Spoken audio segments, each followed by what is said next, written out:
جی ہاں، Russia Ukraine کے اوپر قبضہ کرنے جا رہا ہے۔ یوکرین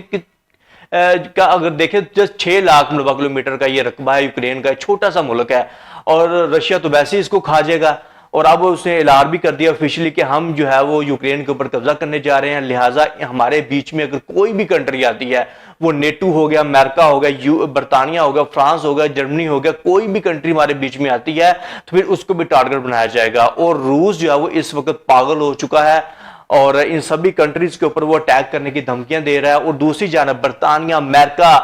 کی جانب سے یہ سٹیٹمنٹس جاری کی جا رہی ہیں کہ جتنا بھی نیٹو ہے اور جو بھی اس ساری کنٹریز ہیں، اپنے ڈیفنس کے اوپر پیسہ لگائیں اور فوجی مشقیں کریں، اپنے اوپر انویسٹمنٹ کیجئے، اور جو ہے وہ پتہ نہیں کب جو ہے وہ ورلڈ وار 3 سٹارٹ ہو جانی ہے کہ رشیا کے اوپر ہم نے آلریڈی بہت بڑی سٹرائکس کر دی ہیں، حملے کر دیے ہیں، اب جو ہے وہ رشیا پیچھے تو ہٹنے والا ہے نہیں، اب رشیا جو ہے وہ ریٹیلیٹ کرے گا اور اس کا جواب اسی انداز میں دے گا جو کہ ہم نے یہ کارروائی کی ہے، اور یہ کھل کر سامنے آ گئے ہیں، اس طرح سے بیان بازی دینی شروع کر دی ہے کہ ہم یوکرین کو سپورٹ کر رہے ہیں، اور اس کے بعد جتنے بھی ہماری نیٹو کی کنٹریز ہیں اور جو بھی باقی کی کنٹریز ہیں، یہ ساری کی ساری مل کر اب دیکھیں کہ اگر ساری کنٹریز کو اگر ہم ملاتے ہیں تو 35 سے لے کر 40 کنٹریز بنتی ہیں، اور دوسری جانب روس اکیلا کھڑا ہے، اور